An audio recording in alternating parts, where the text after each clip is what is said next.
বন্ধুরা, তোমরা সবাই কেমন আছো? তো তোমাদের সাথে তো আগেই শেয়ার করেছিলাম আমরা গেছিলাম ন্যাশনাল এক্সিবিশনে। আজ সেই এক্সিবিশনেরই বাকি পার্ট তোমাদের সাথে শেয়ার করছি। সেখানে গিয়ে আমরা কত কিছু দেখলাম।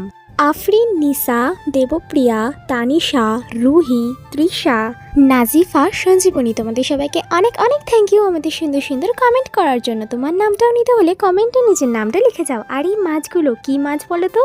পারলে কমেন্টে লিখে যাও।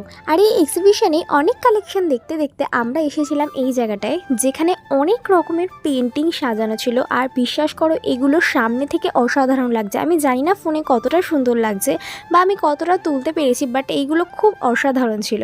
আর এখান থেকে আমাদের দুপুরবেলা দেওয়া হয়েছিল চিকেন বিরিয়ানি। তো আমরা সবাই মিলে কিন্তু সেই চিকেন বিরিয়ানিটা খুব মজা করে খেয়েছিলাম। বিরিয়ানিটা খুব লাইট ছিল, খুব টেস্টি ছিল। চিকেন বিরিয়ানি ট্রাই করার পর আমরা কিন্তু এখান থেকে চিকেন মোমো ট্রাই করেছিলাম, যেটা খুব লাইট আর খুবই ভালো ছিল। এক্সিবিশন শেষে নাচানাচি করে ব্লগটা এখানেই শেষ করলাম।